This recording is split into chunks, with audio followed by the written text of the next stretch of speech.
It is quite an honor to say that I have with me the man who is the former national Greco-Roman wrestling champion. He aspired to the heights of becoming a member of the United States Olympic wrestling team. Yes, and of course that's the man we all know as Bob Roop.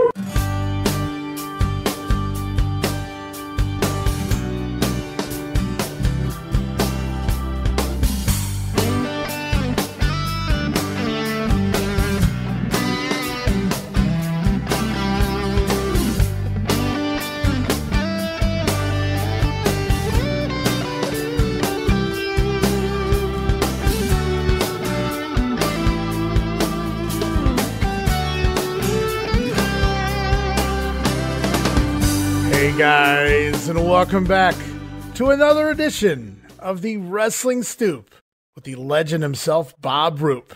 And I'm your co-host, Ray Russell, along for the ride. And this week, guys, we're going to dive back in time as Bob recalls various moments and memories from a handful of wrestlers that I selected at random, or maybe not so random. We'll get to that later in the show. And before we get going, just a friendly reminder, guys, that you can listen to the Wrestling Stoop with Bob Roop, as well as sister shows like the Regional Wrestling Podcast, where we talk the territories, currently with 3 projects going on right now over there at Regional Wrestling, including Georgia 81 with Jamie Ward, the UWF at 86 with Roman Gomez, and now it's Memphis 1985 with the likes of Gene Jackson and Steve Crawford. You can also listen to the Wrestling Memory Grenade, currently covering the 1988 in the WWF project, heading into WrestleMania 4.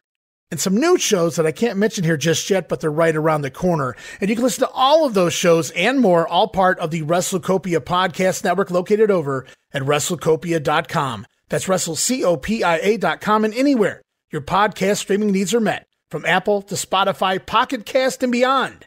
And be sure to follow us on social media, guys. You can go friend Bob Roop right now. Head on over to Facebook.com/PoorBobRoop. I'm sure he's looking forward to hearing from you and speaking with you. You can also follow me, Ray Russell, on social media. You can follow me on X, formerly the Twitter. You can follow me there at Wrestling Grenade. It's at RASSLIN Grenade. Also, follow and like me, Facebook.com/Wrestling Grenade. And hey, while you're at it, why don't you subscribe to my YouTube channel, guys? Talking about YouTube.com/Wrestling Grenade. And now would be a fantastic time if you guys would consider becoming a WrestleCopia patron.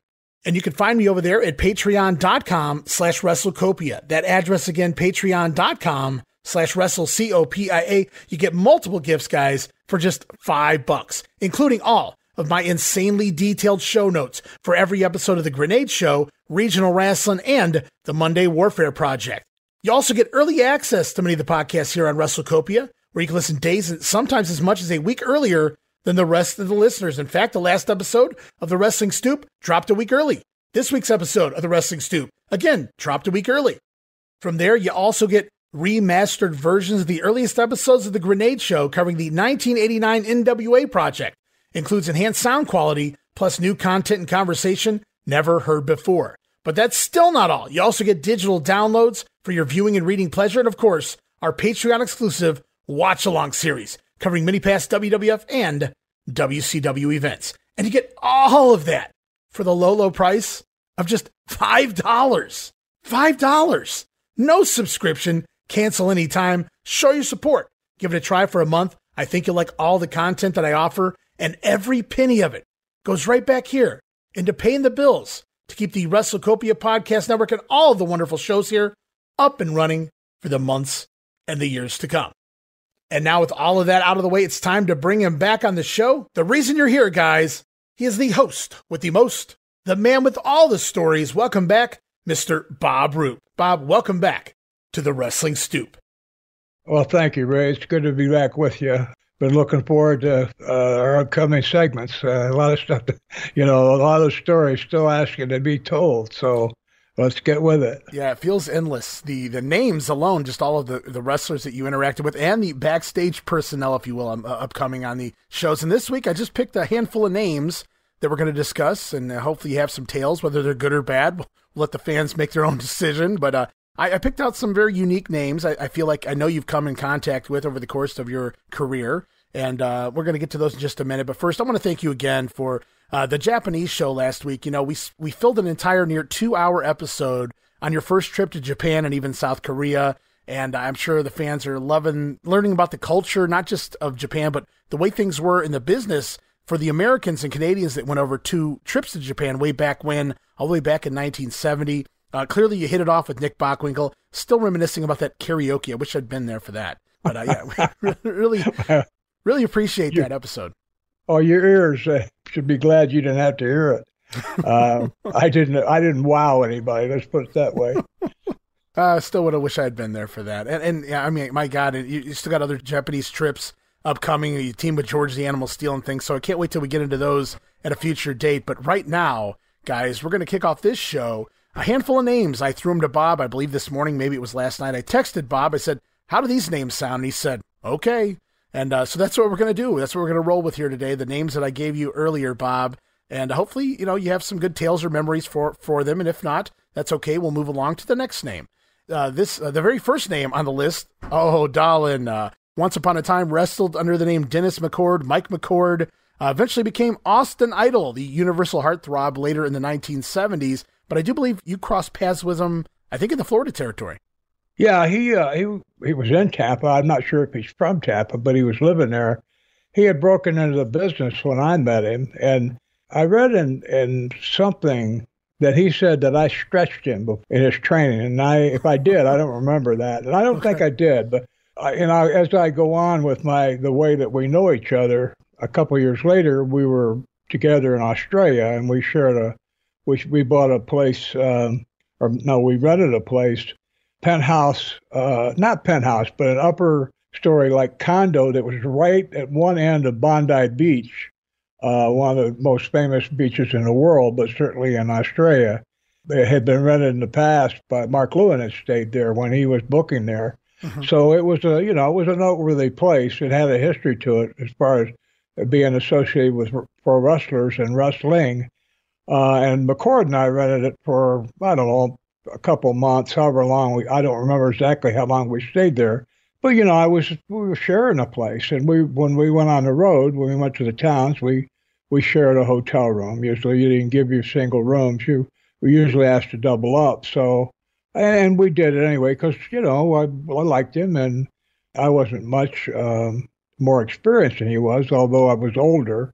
I don't know, 6 or 7 years older. But, I had he was never an amateur wrestler. I had my amateur background and a college graduate, and we didn't have those kind of commonalities, what I'm saying. Right. Let's not put him down. I'm just saying that if you had, like for Jack Brisco, Jack and I were both champion amateurs, and we were both college graduates, so Jack and I had that as something that ways we could connect, and I didn't have that with McCord, but, I liked the guy. He was pleasant. He was, I was amazed to, not amazed, but, happily so that he did so well for himself by assuming the Austin Idol persona. But now here I'm talking about a guy that I shared months or, a long time with in a very personal, one-on-one, a lot of time together. Mm-hmm. And a few years later, not that much, maybe say even 10 years later, he calls me and he's trying to sell me Amway. Wait. Austin Idol was trying to sell Amway? Yeah, it wasn't Mike McCord that called me. It was Austin Idol. I want to hear that pitch. Oh, Dahlin, you got to buy some Amway, Dahlin. Think about that. What? Here's the guy that knows that I know him. It's Mike McCord. Right. And he's using this. It'd be like if Paul Newman called me, and I thought, okay, Paul's going to try to sell me maybe stock and buy some stock in his salad dressing or whatever. And he said, oh, this is Butch Cassidy. Wait a minute. This is Paul Newman. It says Paul Newman on my caller ID here. Yeah, but I'm doing my Butch Cassidy today when I'm talking to you. It's the same thing. I mean, I just went along with it because I was inside. I was laughing my butt off. I think, man, you're talking to me in this character. I mean, and you're serious. Like, I don't know. What do you think? I think Austin Idol is more worthy a thing than Mike McCord. I don't know why. Why would you do that? I mean, to me, it was just preposterous. So, and also, let me explain why. Because McCord was one of the guys that I pulled out of Tampa Bay when Buddy Colt's plane crashed. and I didn't know. I knew him. We worked on the same card that night. I pulled him out of the bay. So, having done that, pulled him out of the bay, and then commiserated with him while he was recovering. Mm-hmm. Then our paths separated. And I went my way. He went his way. But years later, he calls me, and again, he affects his character.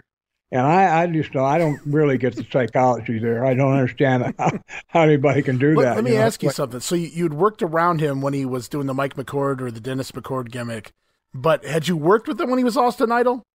No, I never saw him as Austin Idol. In fact, I think Mike McCord was his real name. So I knew the real guy.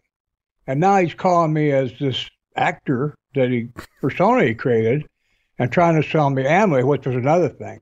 You're trying to sell a pro wrestler Amway, which is, I don't want to knock Amway, but, it's been known to be considered one of the big top pyramid schemes, and, or it's like that kind of a product.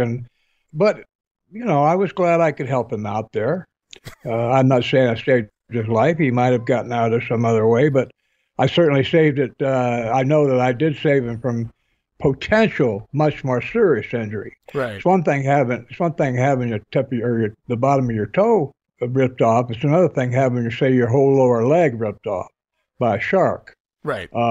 So that's basically the extent of. I don't know. A year or two ago, I don't know who got in Austin. It was through texting. Got in touch with me about being somewhere in common and getting together, but it never transpired. So I haven't seen him, and I wish him well. He made a great career for himself, and I'm happy about that. But Mike, I think of you as that guy rather than as Austin. So sorry about that.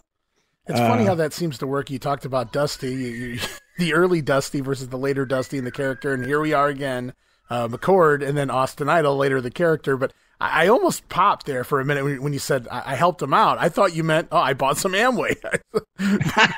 No, you pulled him out of the water. I got what you meant after the fact. But I was going to say, did you seriously buy Amway up? But you got to admit, that's got to be great. I mean, for a fan, right? Maybe that's what his shtick was with the fans, right? Like doing the Austin Idol gimmicks, trying to sell the Amway. Maybe somebody did buy something that way, and he just didn't know how to turn it off. I don't know, but that's crazy. And you know what's really hilarious, Bob? And I know this is way past your time, and you probably don't know this at all. But Chavo Guerrero's son, Chavo Guerrero Jr., in the dying days of WCW, when everything was awful, they literally gave him a gimmick where he went around selling Amway backstage. And I have to wonder now. Did somebody tell this story? Not your story, but did somebody know about this Austin Idol deal? And it was a rib? Because I've never heard that before. That's amazing. Man. But yeah, they did that. And at the time when they were doing it with Chavo, I was like, this is ludicrous, ridiculous, what a waste of a talent. And obviously, it happened in real life apparently as well.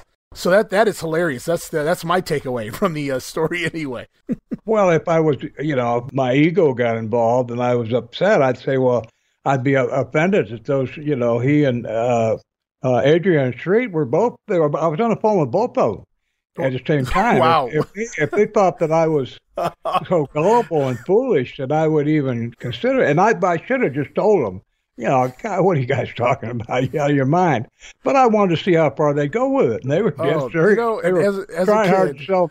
As a kid, those were by far two of my most favorite characters on the screen. Adrian Street and Austin Idol, a pair of what amazing wrestling characters they were. And I loved them growing up. So it's kind of funny. I mean, had I had money as a kid and those two called me, they would have probably had my money. I would have loved to have heard that pair. Adrian Street, exotic Adrian Street, and Austin Idol. Calling people up and selling them Amway. You got to love that. Those personas they created are great. I want to call them gimmicks or whatever. Mm-hmm. But personas they created were great. They did things with them they weren't going to be able to do with their non-stage persona. Adrian wasn't going to be able to act like he acted, unusual as he acted in normal life without having a lot of hassles about it. My hat's off to him there. It's just like movie actors, some of the greatest heels in movies, monsters and Boris Karloff and Bela Lugosi played Dracula. I mean, those guys behind the scene some, not all of them, but some of them were warm and friendly and huggy type people who, could act like they were horrible. And then you had guys who came across on the screen like, Captain America, everybody's favorite uncle and all that behind the scenes were total buttheads. Right. You just never know. But in wrestling business, like I keep using going back to Paul Newman, but it'd be like him coming up to you and introducing himself as Butch Cassidy, not Paul Newman. Wait a minute, yeah, it's a movie role, yeah, but it's like Sylvester Stallone coming up to you and he's Rocky or Rambo. I mean, basically, yes, okay, exactly. It's so weird, especially if you know them. I mean, who they really are. Right. Like I said, if they were calling fans and doing that, I totally get it. It's genius, really. Oh, of course. Yeah, sure. But that's crazy, man. Of course, if they were doing that to the fans, they would. Oh, we're doing it for somebody else. We're doing it for a friend. We don't need to sell Amway, darling. Oh, yeah, all the money's going to the little orphans of the poor and all that. Yeah. Yeah. Oh, that was good stuff, man. Appreciate that. I needed that. I didn't see that coming. So not bad there. Maybe you enjoy a little giggle. It is funny, isn't it? Well, since you mentioned Austin Idol being part of that plane crash, we won't get into the plane crash here, but another guy on that plane crash I thought would be very interesting to discuss. And maybe, you didn't probably have a lot of time with him because I don't know that he was really there a lot when you were, because I think he came in and really got over in Florida. And I'm talking about Buddy Colt, by the way, Bob. I think he came there right around 72 when you were in and out, and he really got over a top heel there for the next few years and whatnot. So I didn't know if you had any Buddy Colt stories. Now he breaks in around 62, so he'd been in the business about 10 years before he got that big break, because he started off as Cowboy Ron Reed, and then finally adopts the name Buddy Colt, I think right around the tail end of the 60s there. Works a lot in Georgia before he comes up to Florida, but he does become a 4-time Florida heavyweight champion and a 4-time Southern heavyweight champion, so he was getting pushed. Yeah, and, he was a top hand. He was but I don't know if he was cold to everyone or just to me. It might have been because he was already an accomplished worker, and I was still learning when our paths crossed. But he's one of the guys also I pulled out of the drink. And my girlfriend was the one that had seen where they were coming and came and got me, and she wasn't going to be able to pull them out either. So, I mean, when I say give them a hand, they needed somebody strong enough to actually lift them out of the water. There was no way they could help themselves because there was nothing solid or nothing that they could actually hold on to. I had to actually lift them out of the water. So, but Buddy, he really got a raw deal there. Now, we talked about him on a previous episode, the time when we were up in Perry, Florida, and, it was hunting season the next day, and we were getting the car repaired. He put the sleeper on one of the local guys that asked about is that sleeper hold real? And I think Bearcat, right? That was the story you're talking about? Yes, okay. Yeah, I was putting over Bearcat about what class act I thought he was, and Buddy was there, and his import in that story was that he couldn't run. We had to do whatever we had to do. We had to do it right there because there was no way to get him and all of us out of there. And you don't leave one of the guys, you don't. But now Buddy got a really bad deal. He had a dislocated ankle. When he got treatment for it, the surgeon, instead of manipulating it from the outside because there was no wound there. It was all, the ankle was just, was out of alignment. Instead of just manipulating it back and, taking x-rays or whatever, I don't know the exact procedure, but, manipulating it back into position, because it's a relatively minor injury compared to what Buddy ended up with. What the surgeon did was he did what's called an open reduction. He cut into his ankle to open everything up. He made a pretty sizable incision to open it up, to put everything back in place where he could see it. Then he sewed it up. This was apparently on a Friday. He sewed it up, put Buddy's foot and his lower leg in a cast, and left him in the hospital until Monday. When he came back on Monday and they checked him, it was very, very seriously infected. And what they had to do was they took Buddy to a hyperbaric chamber the kind you put people into who have the bends where you can put pressure on them, and apparently that kills gangrene. He had gangrene in his ankle by the time that they took that cast off. The surgeon should have gotten a massive malpractice, and I hope Buddy did collect, because I don't know how much. It wouldn't matter how much, somebody makes a cripple out of you for life. How much money is going to make up for that? You go from being an athlete. When you can't even run, it really limits your life and your thoughts about your own self and, taking care of yourself, defending your family and everybody else.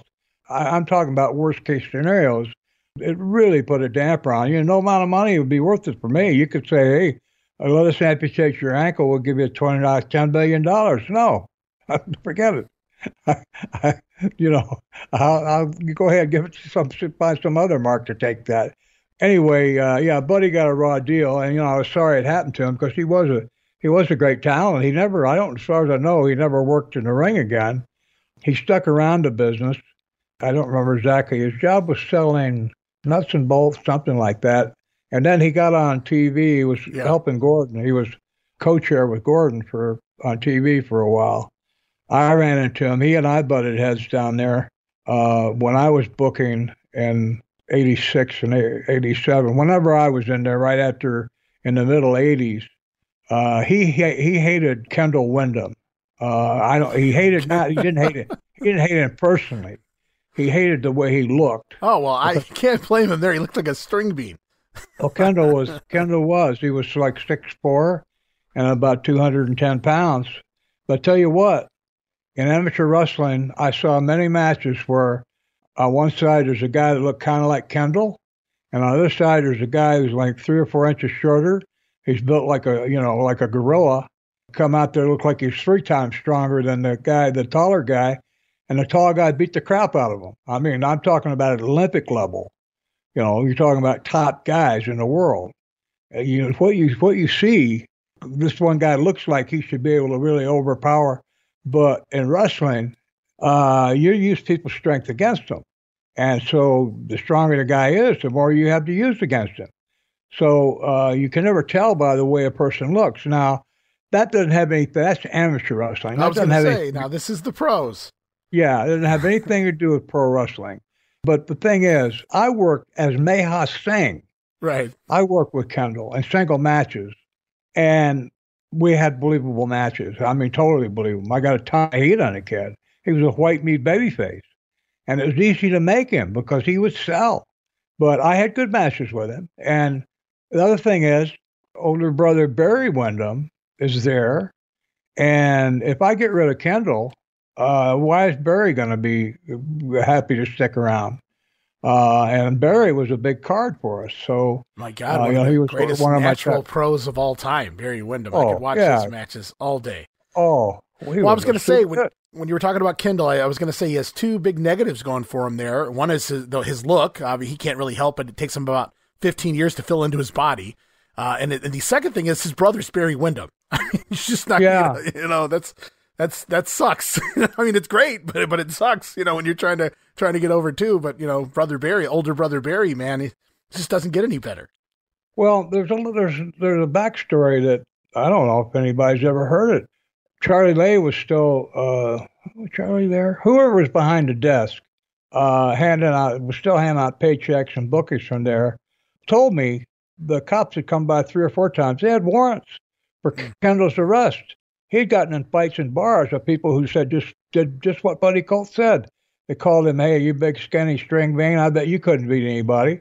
Well, Kendall beat the crap out of him. Well, because otherwise there wouldn't be a warrant out for his arrest. Right. If he was the one that got beat up. So, yeah, the kid legitimately was tough. And I respected him. I wasn't going to fight him, of course.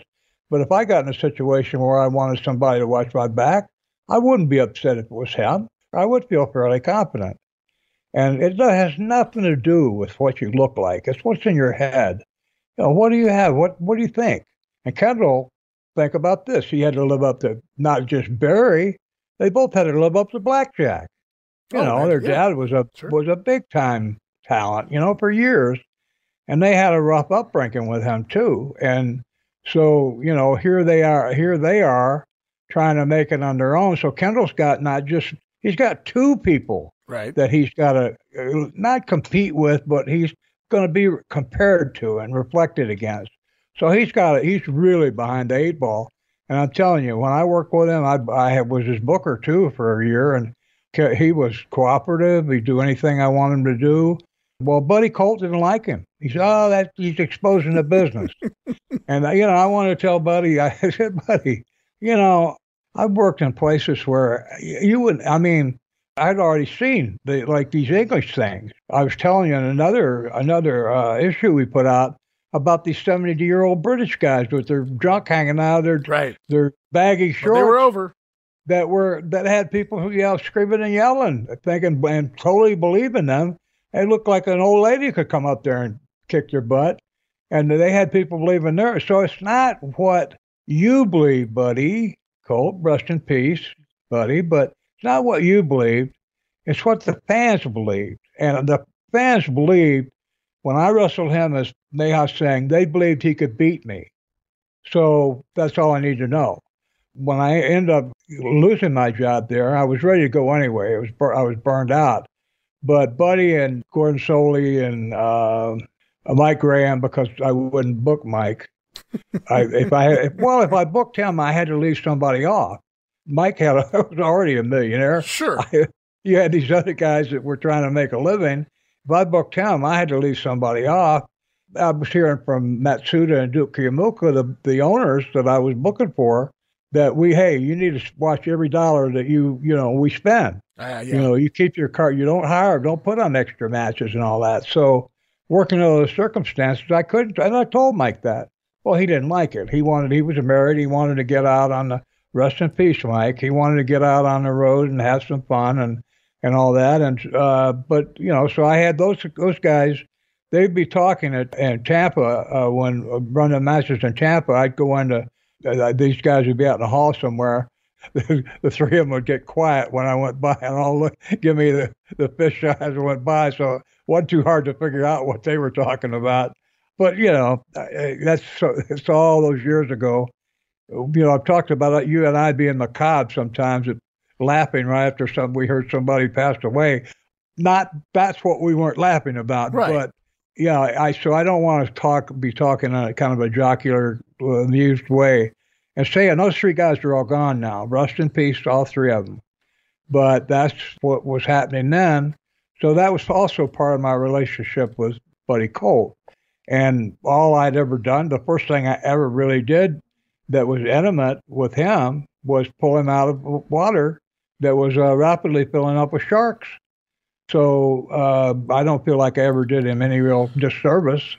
You booked Kendall Windham. And that goes against everything. Right. Yeah, and I want to say, I should have gone to Buddy and say, Buddy, you got some special deal with Barry, with the older brother?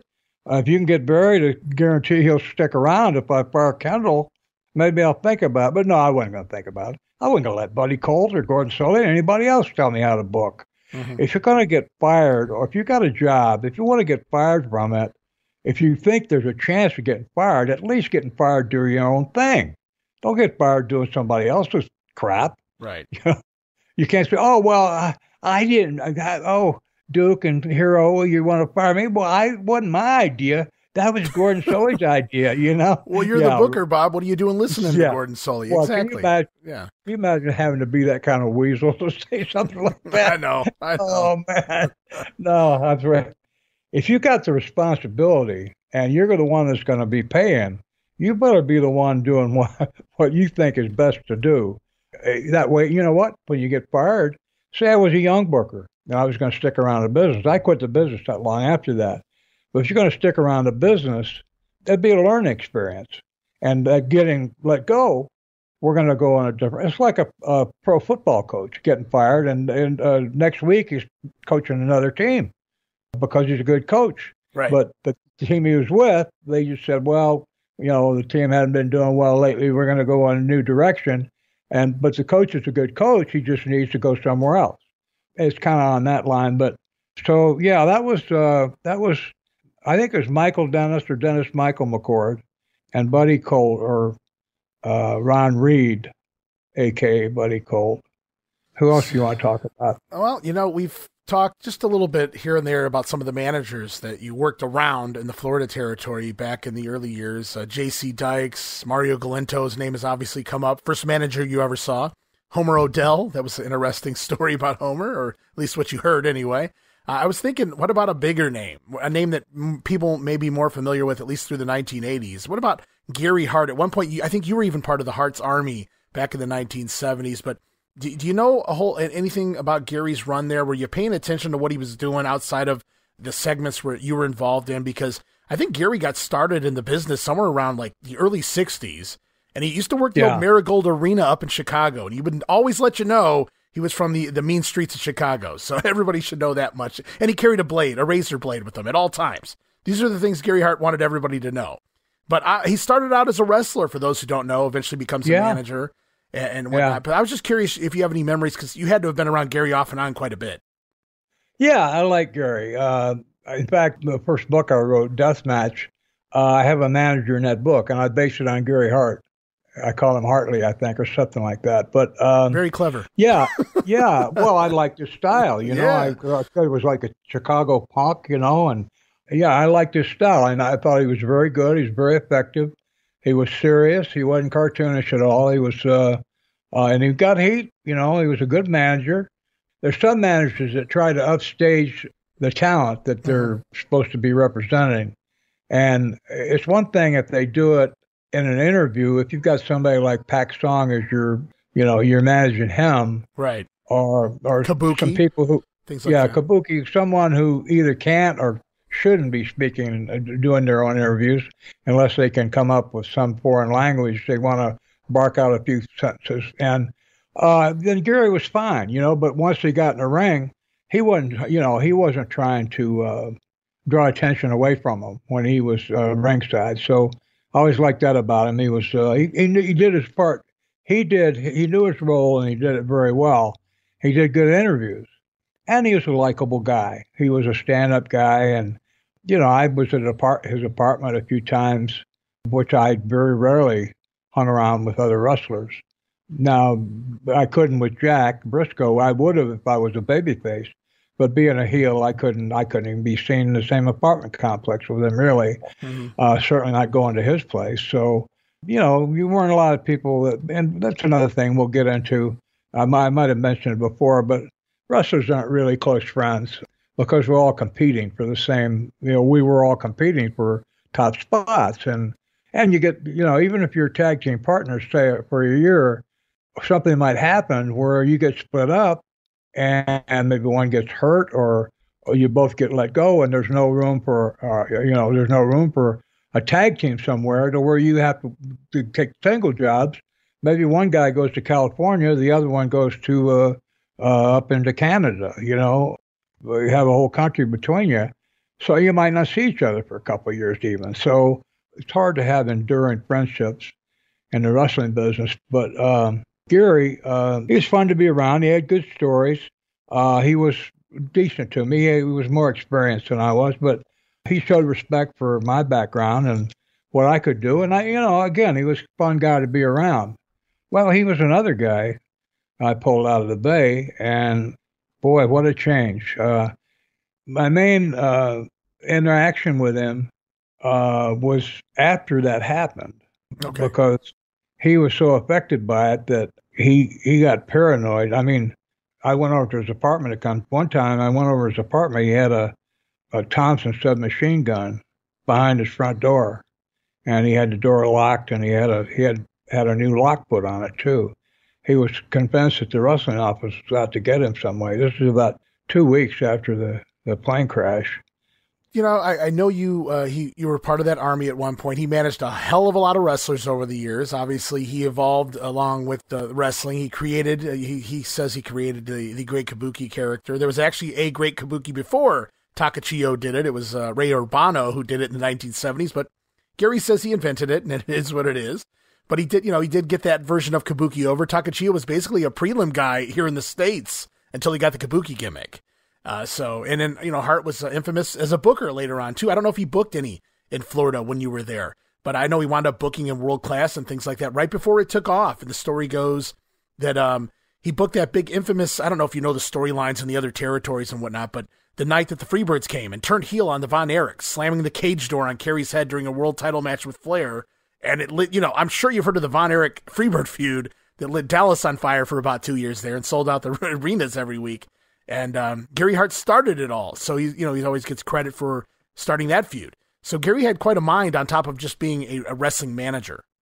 Well, he did the same thing and back in Florida. He had Murdoch. I think he had Paxson. I think Paxson was there then, maybe. He had me, he had Slater. He had a couple Samoan guys that... might have been Tapu and Reno Tafuli. I know he always put those guys over. He's told a story before about, I think it was booking Georgia very briefly, and they told him they wanted Afa and Sika, but he wanted his Samoans, and supposedly he quit specifically because of that. And that could be embellished a little bit, but he seemed to he liked those guys. So it may have been those two. I don't know without looking. Well, anyway, he had this Hart's Army of, 5 or 6 or 7 guys, main event guys like Murdoch, and now Paxson couldn't talk for himself, really. His thing was chopping a board or whatever, but... Well, you had the Stomper, Hart would do it. Right? Stomper was in there, too. Yeah. So he had all these guys, and I remember seeing them, not a group, but I mentioned on a previous episode that in Miami, Dusty was against superstar Billy Graham, and after beating Graham, they did a thing where all Hart's Army, everybody, for some reason I didn't go. I don't know why. I can't remember, but everybody in Hart's Army ran into the ring to attack Dusty, and he repelled them. They came one at a time. Yeah, one at a time. That's the way things work in wrestling. Right. So, and he repelled them all and then beat Superstar again. And that's the place where I saw, Gary was like directing traffic and sending these guys in there. But in a 1-hour TV show, you don't have time to have all of the guys in Hart's Army, like Murdoch and Stomper. Well, I don't know if Stomper, did he do his own interviews? I don't even remember. But, have these different guys, me and all these other people do interviews. You didn't have enough interview time. But by having Hart out there to talk for everybody. Right. And everybody standing around him. There's actually a picture of his army when you were part of it. I just saw it recently in the last few weeks too. And I can't remember everybody there, but I remember Stomper in the picture. You're in the picture. Obviously, Gary Hart's in the picture. Maybe Murdoch. I'm not sure. I can't recall.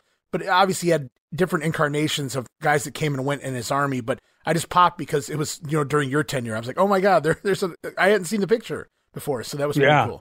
Yeah. So Gary was capable, and the booker was competent, and Eddie Graham was involved then. Was competent that they were all competent. Gary was able to focus the heat of all the different guys involved in whatever they were doing, because we weren't all in the same match. We were spread out over different matches on the card. That's what I was going to say. I mean, let's just say there's 4 of you guys. He's got to put over all 4 of you guys and everybody you're working, all the storylines going on and everything. So yeah. So he was able to verbally and physically, with his mannerisms, his look, his facial expressions, his body language, was able to bring out the heat that all of us carried. That means that he was a very good manager, because not everybody can do that. And he was excellent at it because we drew. Oh, I just have another reason, another factor why maybe it was easier to do. And they were capable of doing that was because Dusty Rhodes was such a draw that I think everything was a sellout. But I don't know if you could have had, Pee Wee Herman and Howdy Doody out there as your heels and drawn against Dusty. You had to have somebody believable opponents. You had to have people that they want to see Dusty beat. Right. I mean, you had to somebody that needed to get beat up, and Dusty was the one to do it. Were confident whoever it was, he could do it. Yeah, Gary Hart was top of the line as a manager and as a booker. I remember him talking about finishes and things and programs in his apartment. So yeah, he was a top guy. Well, that's really cool. Me just knowing Gary Hart as a fan, unfortunately, I only got to catch the tail end of Hart's run there in the 1980s as a manager. And I feel like near the end there, he really didn't evolve with the way the world had evolved. And he was still kind of doing that 1970s Gary shtick.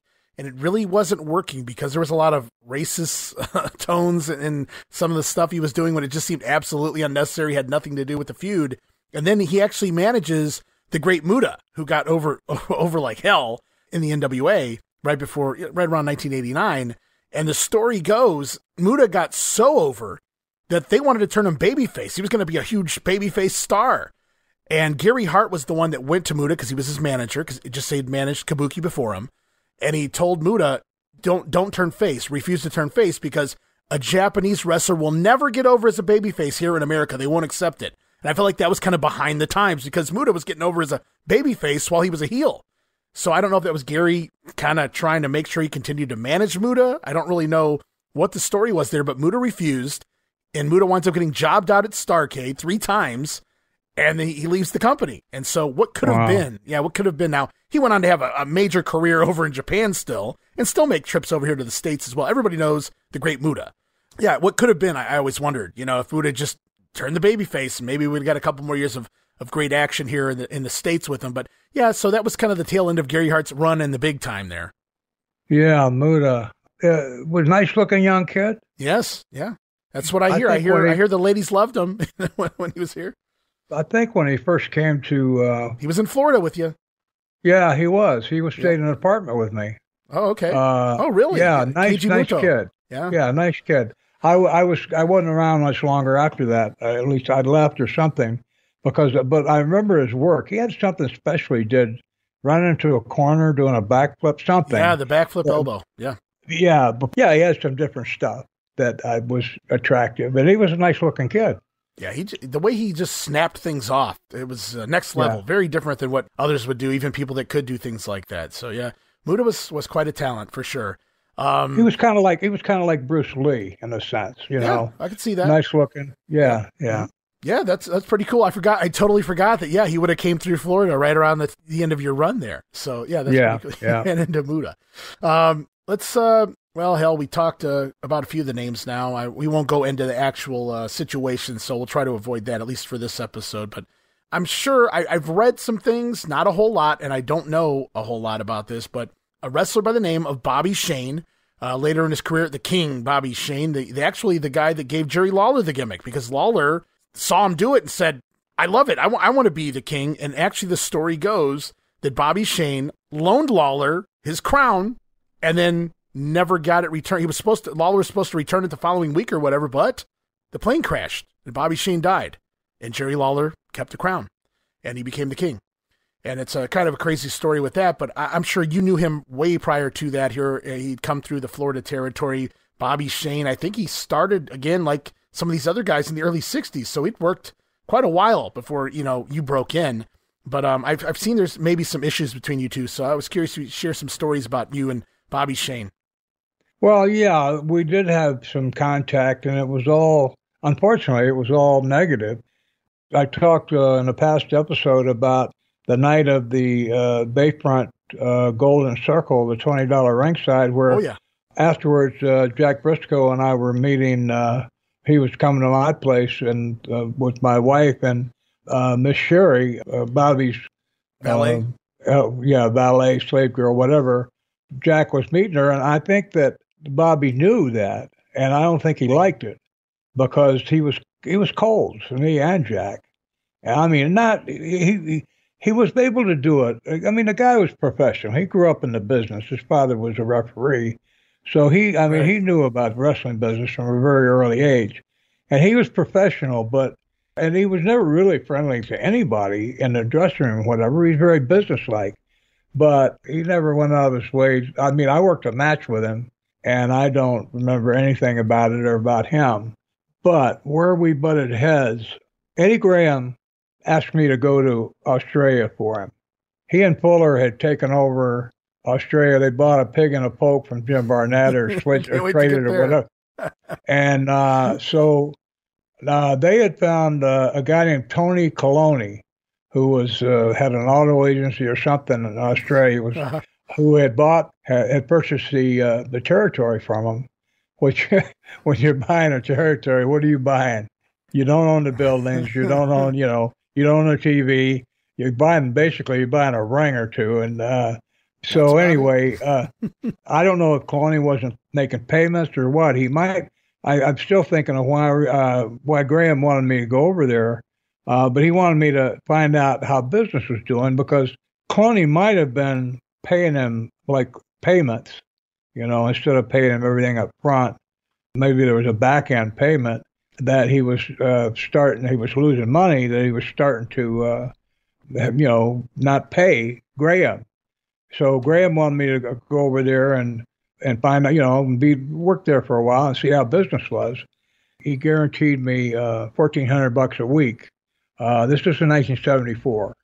So wow, that's a lot of money, Bob. Yeah, it's good money. It's good money back then. So I'd had a run in Texas, and I'd gotten where I could work, and I think I'd gotten my red, white, and blue gimmick. So I was in Japan having a good tour there, and I got a call from, I think it was Graham, was saying that my tour to Australia was canceled and I said, well, why? He said, well, apparently you've got some history, some kind of a drug history, criminal history and drugs there. I said, that's absolutely not true. I said, I was never arrested, never, and nobody I now, did we do drugs over there? Yes.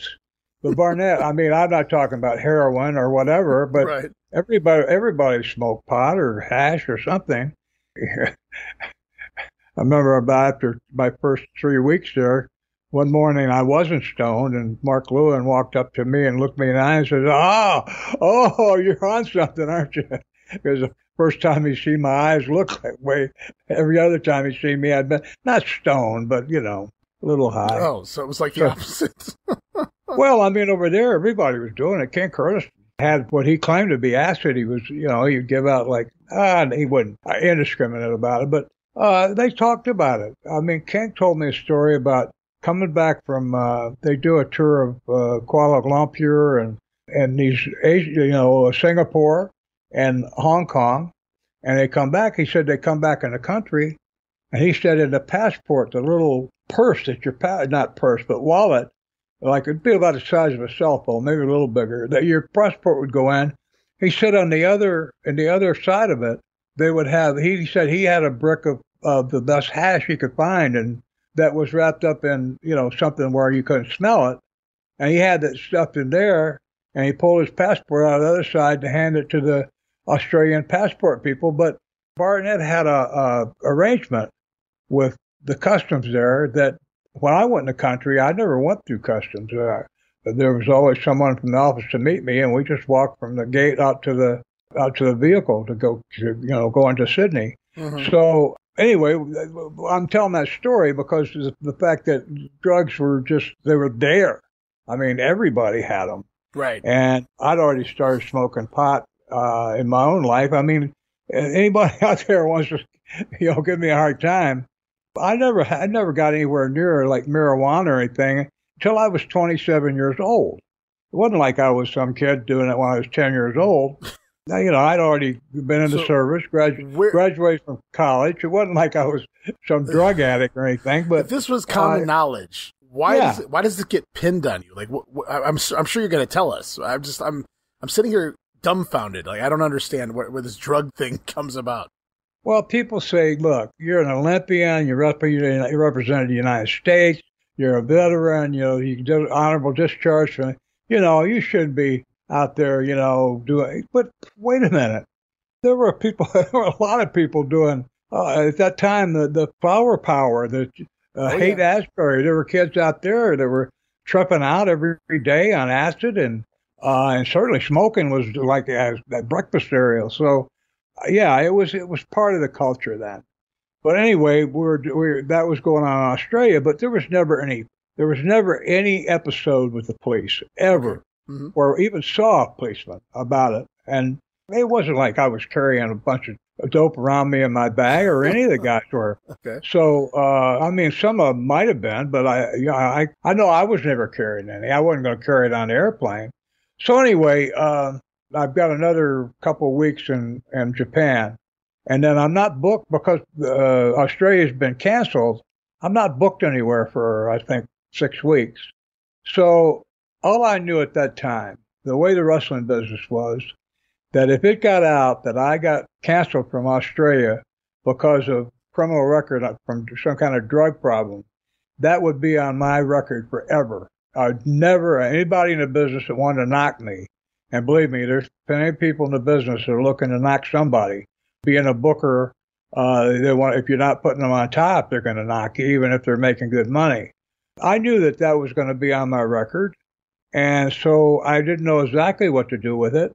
But when it came time to go, my Japan tour ended, instead of going back to the States, I thought, and I don't know why, I don't know, I don't want to say fate or, I'm not exactly sure, but I want to stay in that part of the world close to Australia, a lot closer to the United States. So I went to Hong Kong. I stayed in Hong Kong for a few days. And while I'm in Hong Kong, just, you talk about fate. Now here's fate.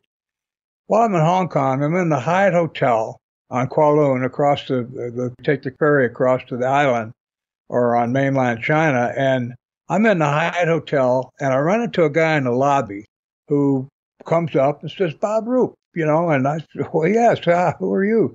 He happened to be the wine steward for, not just for the hotel, but also for the governor, the British governor of Hong Kong, when he had parties and things. This guy was who handled the wine selections and the servings and all that at the governor's soirees, his parties and things. So this guy was pretty well connected. Nice guy. He was Indian, from India. Nice guy, intelligent, very charming. First thing he did, I had a relatively inexpensive room that was like halfway, 4th or 5th floor, was facing away from the bay. He immediately had my room changed for no price, no extra cost, to where I'm up in not the penthouse, but up in one of the top floors, where my view is out over the whole bay.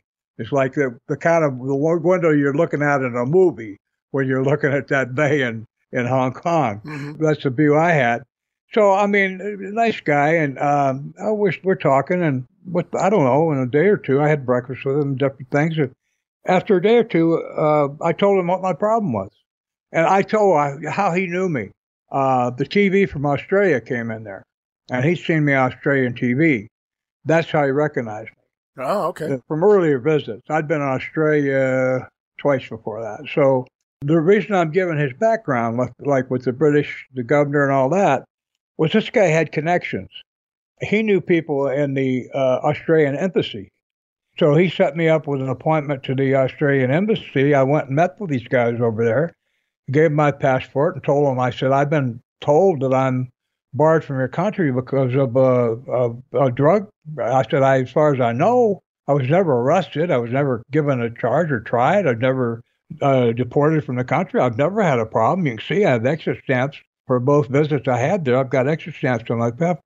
Well, these two guys checked, and they said, well, no, you don't have a record. You don't have anything. I said, well, can you get me entry? Can you get me in Australia? They said, yeah, sure we can.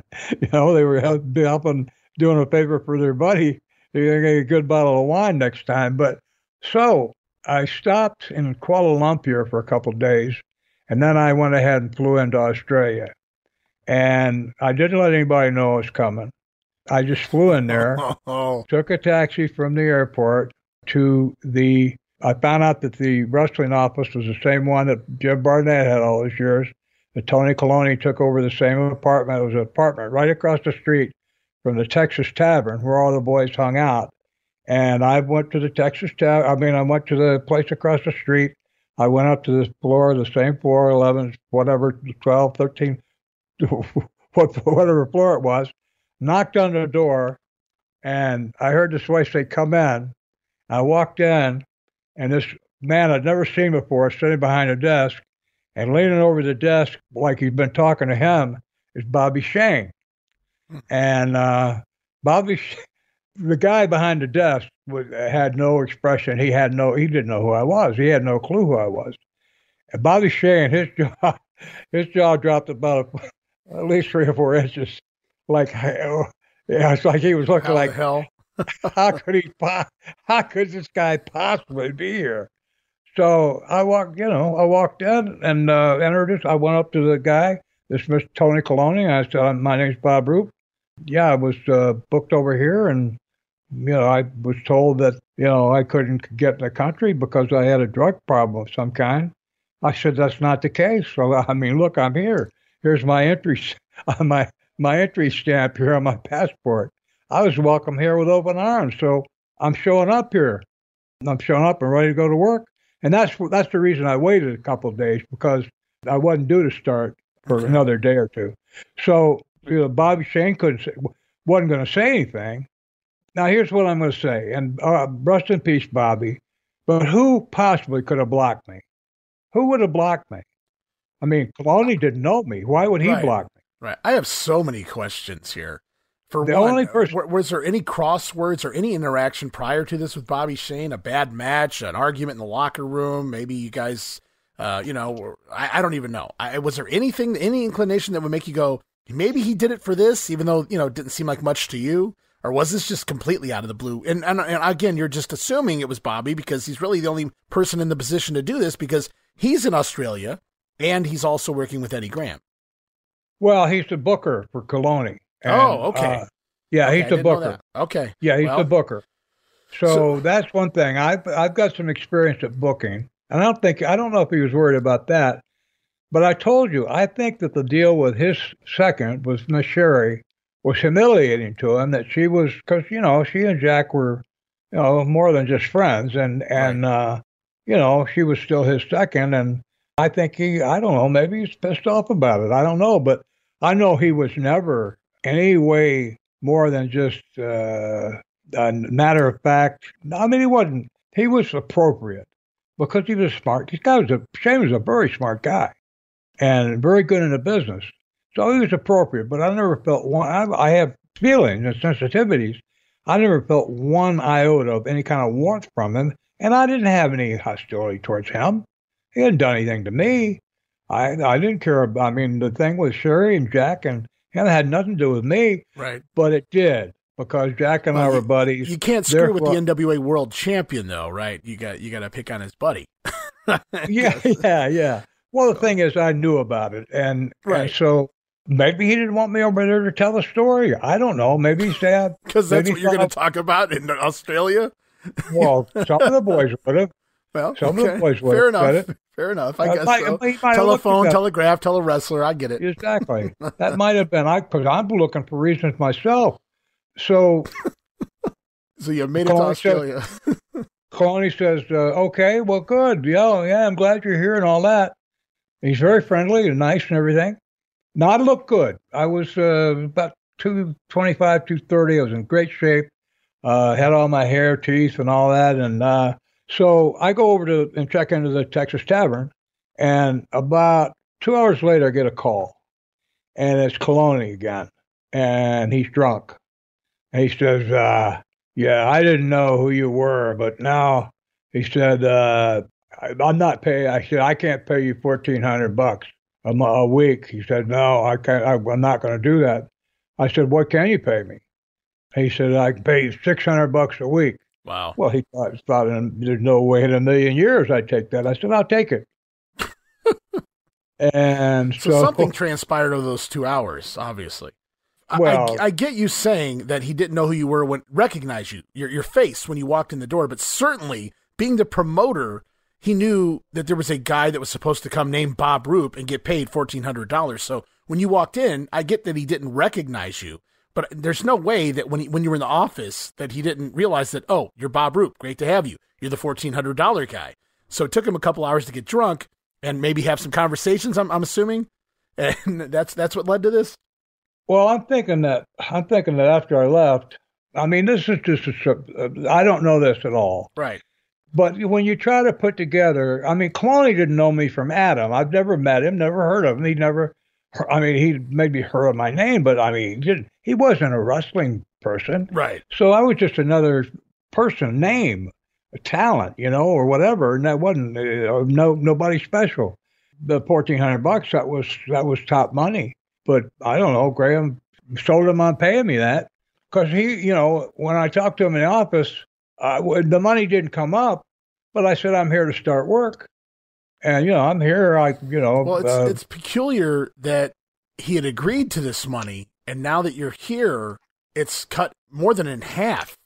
So that's kind of weird, because why would he have even told you to come over if the money was that off? Why does he all of a sudden not want you to work the cards? So I'm assuming you're speculating as to maybe somebody else got involved here. Well, he was a card dealer. Jim Barnett had been in the wrestling business for 20 years by the time he went to Australia. So, he was an experienced promoter. This guy didn't know anything about promoting wrestling. He knew how to promote selling cars, but he didn't know how to promote wrestling. So whatever Shane told him. Now, who else is going to tell him?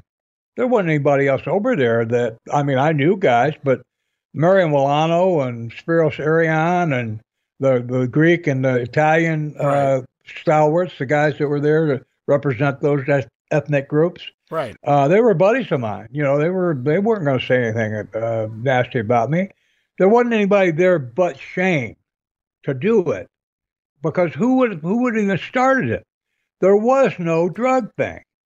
What a random thing to come up with. I guess that's one way to.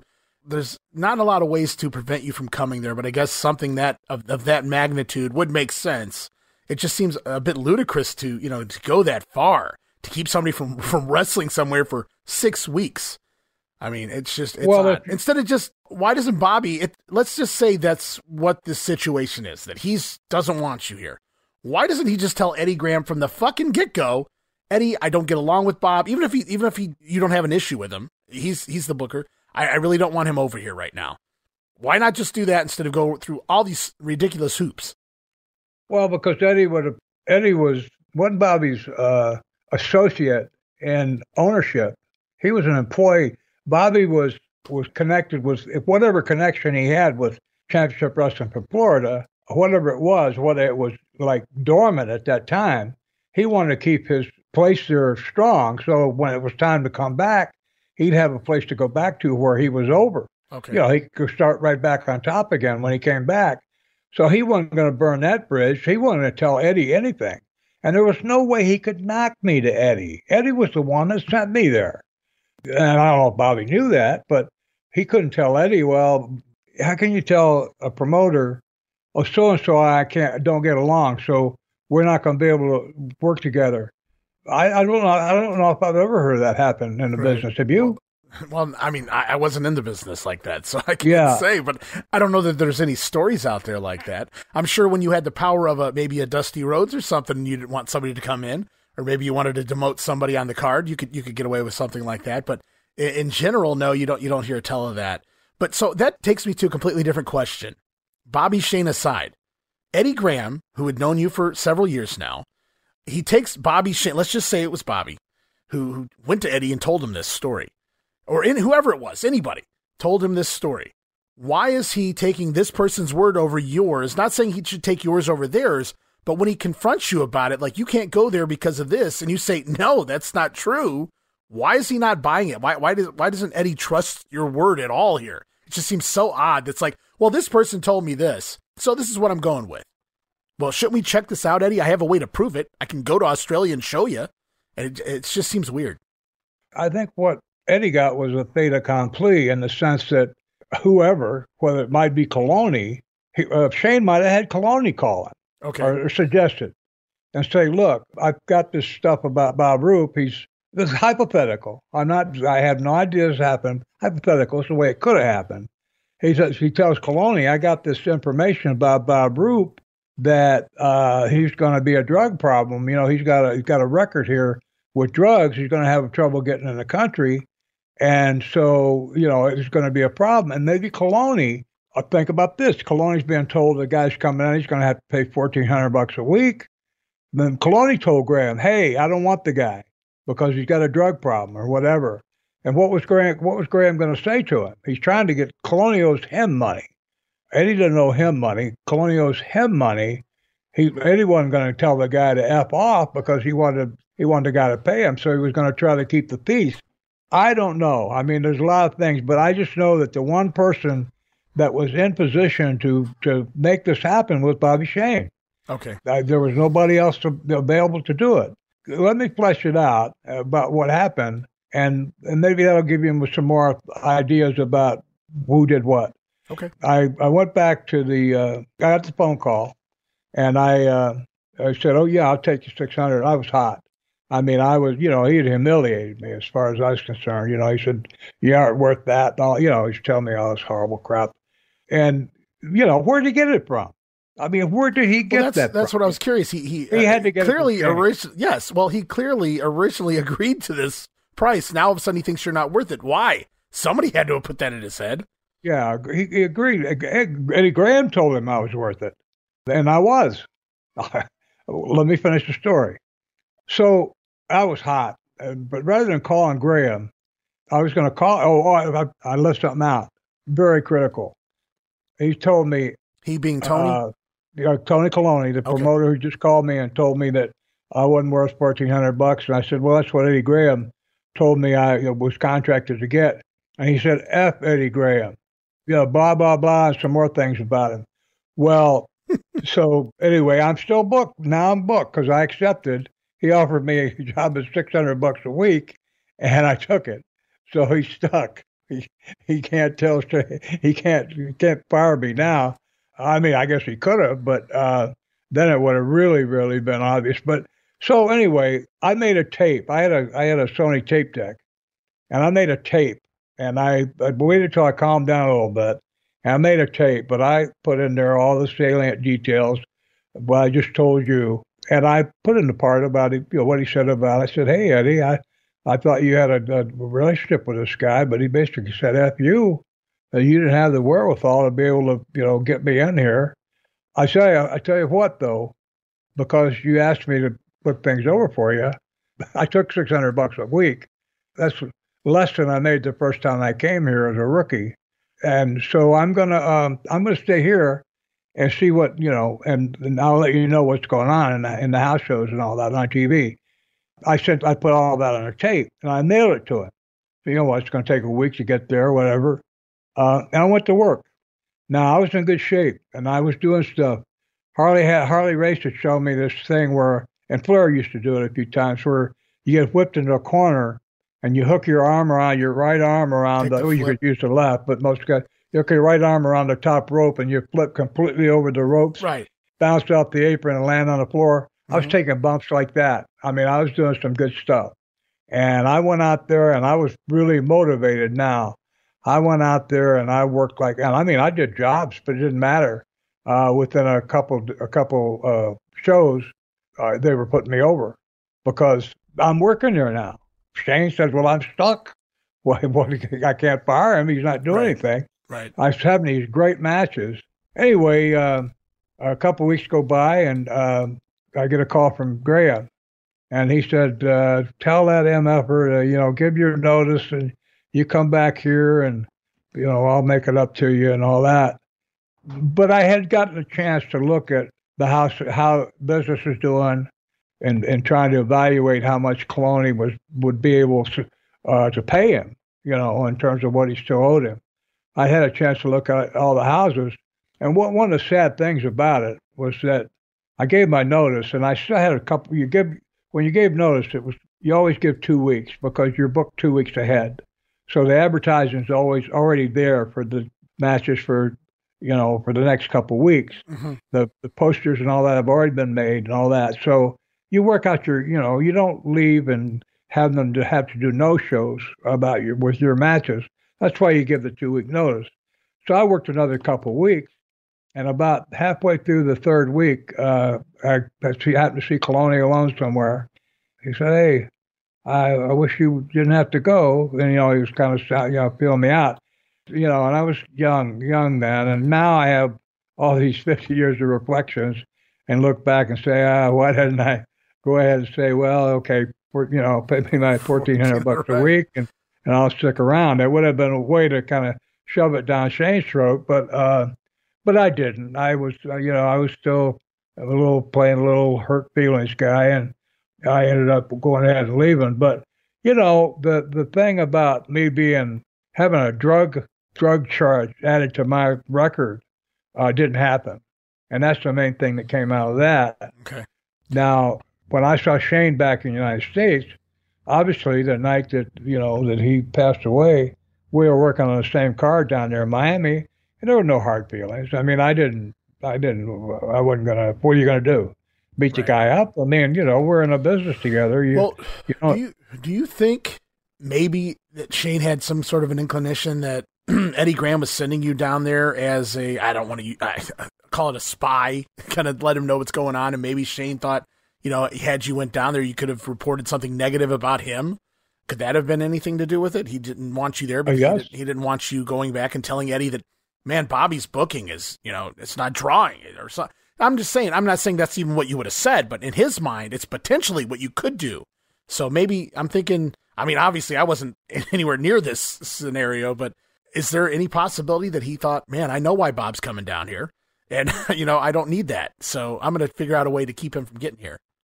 Well, you bring up a good point. Shane had, these guys have this Tony Kolonie. It was like opening the bank vault. I think Ken Curtis spent $3,000. He ran out of supplies of his special treatment. Sure. And he flew back to his sources back in Hawaii. So Kolonie paid to fly him back to get this special medication, which was highly illegal, and paid for it, and because he didn't know any better, he thought that was something that was part of the business. So these guys were milking him dry.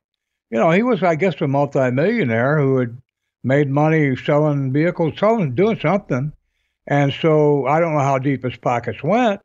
These guys, I heard all kinds of stories about the money that he spent on Lewin, and before Shane got in there. So maybe Shane had this really great thing going, and he thought maybe Graham, what you said, there's politics, that maybe he thought Eddie was sending me in there to try to get the book away from Bobby, and maybe before I even got there, he thought that was the reason I was being sent there. So he was going to head that off by putting out a rumor about my having a drug problem. Again, I don't know. It's all speculation, but I was kind of happily surprised to run into the wine steward in Hong Kong and to be able to go to... You want to talk about fate. I don't know if I've ever heard of such fate. Oh, my goodness. What a luck. Oh, I got to tell you about another one. While I was in Hong Kong, China's got a 4,000-year-old written history of their culture. 4,000 years. This country's 300 years old. They've got 4,000 years of written history.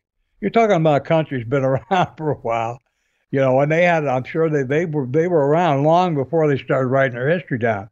So this is a country that's got it's been around. It's talk about a culture that's ingrained and has had so many different things happen to it, and so many twists and every kind of genius and low and high and democracy type governments and warlords and all that. They've been through it all.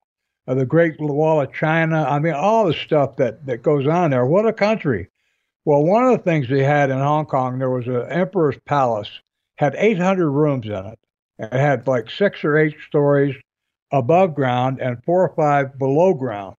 That there was no longer the emperor's palace. So they didn't have emperors anymore. This building had become, the top 4 or 5 floors were residential, were apartments. The top 2 floors were above street level, were like commercial shops that more like a J.C. Penney's or something like that. And the bottom 4 floors were all flea market, like little one-room shops. Mm-hmm. So now one of the great things about being in Hong Kong, I hate to be by myself. Not that I like my own company, but man, if you're going someplace, it would be great to have you there, right? If you're going someplace like that, it's nice to enjoy it with somebody else. I wish that my girlfriend could have been there, or one of the boys even, but I was alone. It was okay. I'm looking for that tape deck that I ended up taking to Australia and used a couple weeks later to send Eddie that tape. So I'm looking around, and now again, 800 rooms in this place. And I'm down on not the bottom floor. I've been down there. Now, that would be 4 stories below ground. There's like 40 shops on each floor. So I go up to the 3rd floor, and one corner of this 3rd floor, I walk into this one room. It's like a 10 by 12 room. It's got all kinds of recorders and things.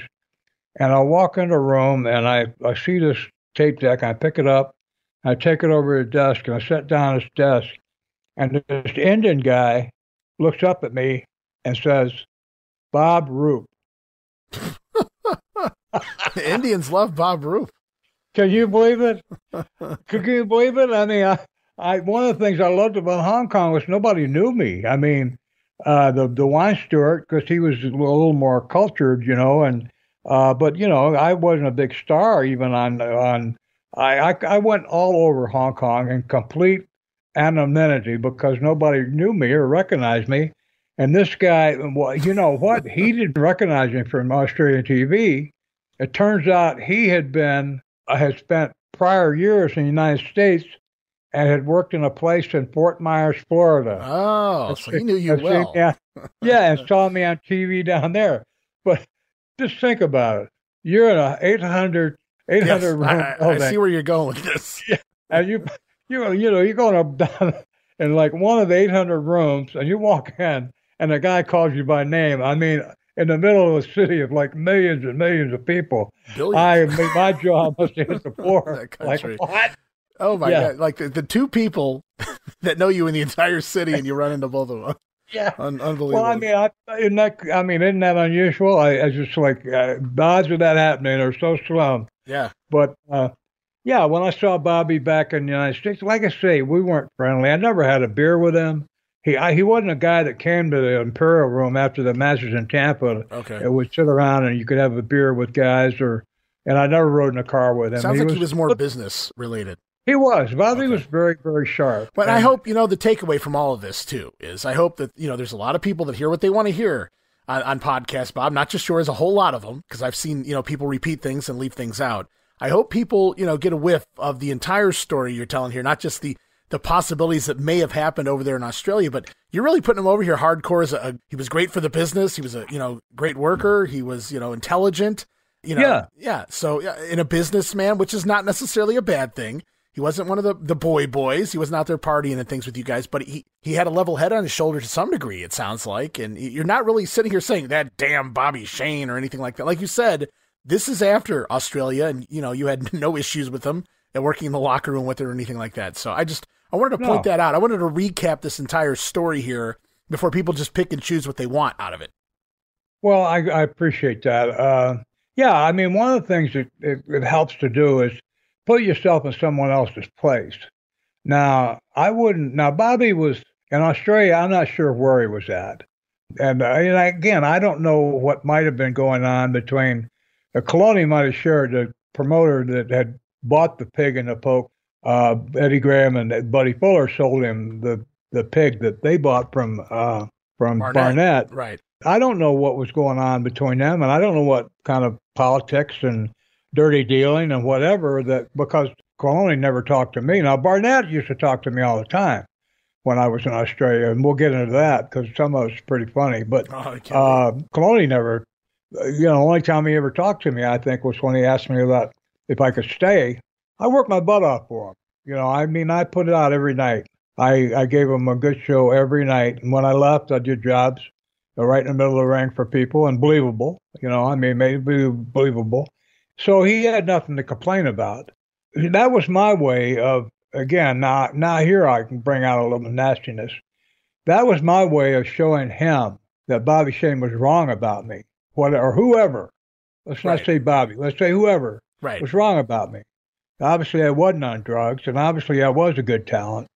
I don't know what was being said about my ability in the ring, but I had good matches and got great reactions. I could have stayed there and worked and been on top for, I don't know, a year or two maybe. But if Kolonie was around for a year or two after that, I was going to say, the thing about this whole thing is Bob Roop continues to wrestle. I don't know how much longer Kolonie continues to promote. Well, I don't either, but the business is picking up. I mean, after the first week, Shane had no choice but to start booking me in. You know, and you work Sydney and Melbourne every week. I was there for a total of 5 weeks. By week 2, I was over. Plus, I'd been there before, but now it was a new rendition.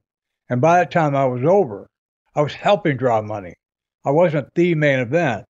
I was, you know, the people were reacting to the matches, so my name on the marquee meant something on the promotional side. So, and I could have.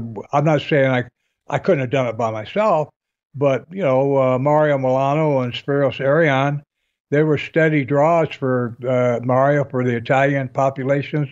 You know, certain cities had certain demographic groups, and those guys were. Mario was the token Italian, and Spiros was the token Greek. Yeah, the Iron Greek. And they were. I mean, yeah, he even got over up in New York, you know, for the Greeks up there. So yeah, he made the rounds. And then when they were done making, you know, letting him run a babyface up there, he worked Bruno, and man, the crowd noise in those matches is deafening. It's just unbelievable. So Arion knew what he was doing in there. Oh, he's good talent, yeah, and he's a good guy too. I mean, I like. Now he was a little bit reserved, but I don't blame him. When I first came in there, he was a veteran, and I was, you know, barely able to lace up my boots right. So, you know, I understand. But then by the time the time I came around in '74, he had seen the progression. Right. So he was, you know, he was much more open and friendly. I kind of made it into the trade, so to speak, where he felt like I was a colleague. Oh, now, this guy's still here. Maybe he gets a thing or two by this point. I see. I see how that works. Yeah. No, that's pretty cool. Well, Bob, maybe if you got time, we could hit on one more name, or we can call it quits now. Totally up to you. Oh, let's keep talking. All right, well, we'll fit one more name in here, and people are going to pop. They're going to appreciate you saying that, Bob, because the next name on my list is a guy by the name of Frank Goodish, a.k.a. Bruiser Brody. And you've told me a couple times, and I did not know this. In fact, I called you into question, Bob. I went myself, and I did some research to make sure this was accurate, because I didn't want people going, that's not true. So I went and looked it up, and you are absolutely 100% correct. I apologize for doubting you. You had his very first matches. You wrestled Bruiser Brody, the rookie, breaking into the business down in Dallas. Yeah, they were doing at the Hall of Fame in Waterloo, I think a year before last. They were doing a tribute to him.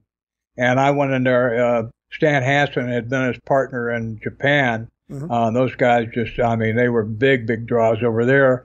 And Barbara Goodish, Frank's wife, right. Bruce's wife, and 4 or 5 other people were sitting in chairs in front of an audience of maybe 100, 150 people.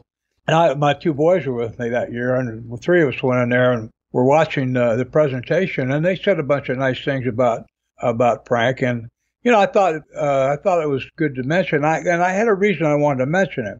So when they asked if the audience had any questions, I raised my hand and I asked, would anybody know for sure? I said, I'm not sure, but I think I had his first match. And there's a reason other than just like, oh, wow, I had his first match. Somebody said, yeah, somebody knew. They said, yeah, you did. I said, that's what I thought. And I said, the reason I'm even asking this question is because I don't remember it. Now, a lot of times people would say, well, that's real nice. You had Bruiser Brody's first match, you remember it? Well, that's really saying he's a piece of crap, isn't it? No, it's not. It's saying the exact opposite. The reason I don't remember matches is because they went well.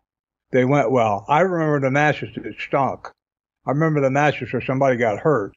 I worked against Bruiser Brody, Frank Goodish, in his first match, big, strong, 300 pounds. They say 6'8", but I think it's more like maybe 6'6" or whatever. I worked his first match with him, and I don't remember it, so it means it went well. It was a good match. Because the Stinkeroos, I still remember a match with Dale Lewis and walking back in Miami back to the dressing room and people saying, you need to quit, you get in some other line of work, you stink. Yeah, I remembered the fact that I didn't remember it was a tribute. And I just wanted to point that out. He was a natural. He was just a natural. So I was able to do that. We never had much contact during his career. He hooked up with, when I went into Atlanta in the early 80s, he was in there with Buck Robley. And Buck had been booking. That's when Buck came to me with this Go Opposition. Right. I guess he thought because I'd tried it twice before that I would be game to, and Buck put me in a horrible place because Ole Anderson had hired me there.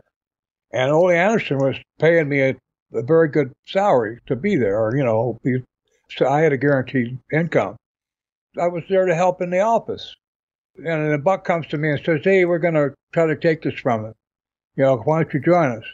I was so stupid to him.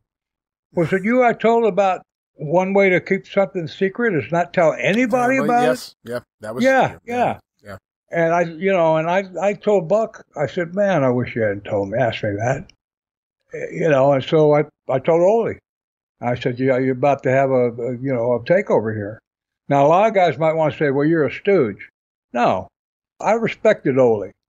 And I didn't respect Buck for doing that because Ole wasn't Roy Shire and Ole wasn't Ron Fuller, who was stealing money from me. Ole was somebody I respected. He was a stand-up guy, amateur wrestler himself, tough guy. And think about this. When he was booking in the Carolinas, he was also booking in Atlanta. He was booking like 6 or 7 towns a night. And who does that? I never heard of any booker that could do that. So I respected this guy's ability. I mean, I'm talking about somebody really had it together. Right. And Ole was a straight shooter. He didn't drink. He didn't smoke. He wasn't like a Puritan or, right. He didn't care what you did. He just had other shit to do. When you're that busy booking, man, you really don't have time to drink. I mean, you could drink, but I don't know how well the houses would do, and it's all about making the money. So well, he had 6 kids and a family, and he wanted to make money, and he did. He was a multi-millionaire by this time. Yeah, he did well. So how can you not respect that? No, you have to respect the self-made man who went out there and got it done. I mean, he did tell it like it was, whether people liked it or not. That was Ole Anderson, but at the end of the day, you can't really argue success. Well, I told Ole that Buck had offered me a job. He said, doing what? I said, working here. He said, oh, really? He said, oh, okay. So that night, or the next night, whatever, that's a show in Atlanta. I went to the bar that the guys went to, and I walked up, and Buck was standing there. And here's where Frank Goodish comes in, or Bruiser. Yeah. Bruiser's there with him. And Bruiser was part of this plan to take over Ole's... I know they were buddies, and whenever Buck went, he would typically book Bruiser in there, whether it was San Antonio for Joe Blanchard, or prior to this in Georgia, when Robley had the book there back in 81, he would book Bruiser in there as well. So I know that they had like some sort of a friendship. Well, and when I went in the bar, Buck was up at the bar, and Bruiser was with him. Well, I wasn't going to avoid him. I walked up to him. I mean, I didn't know that Ole had talked to him, but I walked up to him, and he's looking at me, and he said, Buck said something like, "Oh, Bobby," he says, I can't believe you, whatever. I said, Buck, you really need to learn the business if you're going to try to do something like what you're trying to do. Nobody knows better than you, Bob. Oh, believe me, I had both places where I tried it. I had 2 guys, but they were guys that were backing Roy Shire and backing Ron Fuller. They weren't backing. I was backing someone that had been good to me. Now maybe Roy had been good to those guys, and maybe Ron had been good to Slater. But Ron hadn't been. The person who had been good to Dick Slater was me. Ron Fuller didn't do any favors for Dick Schuler, who we haven't gotten there yet, but that was, so anyway, I don't feel guilty about that. I don't feel like a stooge. I feel like a stand-up guy. And when Buck was talking to me, Frank, Bruiser Brody, was standing behind him and fairly close, and like glaring at me. And I looked at him. I looked him right in the eye. I didn't say anything. I didn't say, hey, what are you looking at?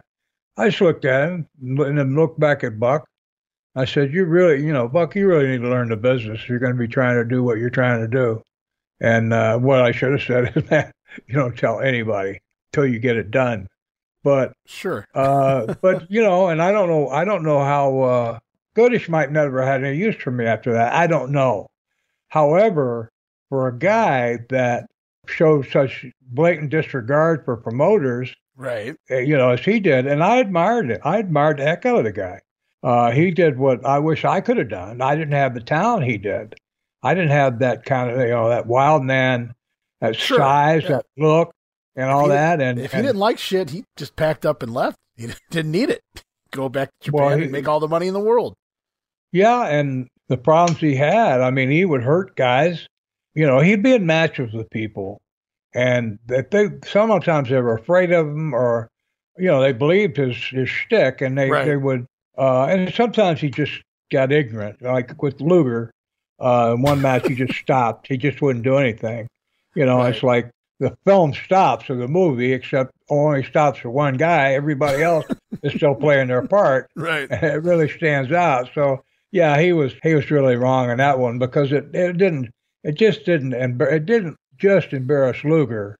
It really hurt the town. It hurt Miami, to do that, because it kind of showed that things were, it was a work. Right. But anyway, yeah, that's just that. If you're going to do something, do it in a dressing room, or, out there, out in the field somewhere. Don't, because you hurt everybody else. You hurt all the other boys. He didn't just hurt Luger. He hurt everybody on the card the next week and the week after that, when only half the people showed up, because they said, well, they get such a lot. That's supposed to be a big cage match. But anyway, back to the bar with Buck Robley and Bruiser Brody. Mm-hmm. I had my antennas out. I had a couple of weapons, close by, a pitcher of beer or something, a couple of things I could get my hands on if I needed to. I wasn't worried about Robley, but of course, if you didn't worry about Frank Goodish, you were crazy.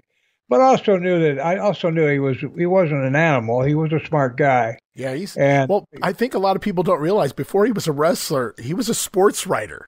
Bruiser Brody was a sports writer, before he broke into the business. So yeah, he was an educated man. You know what I found out just today, looking at his background?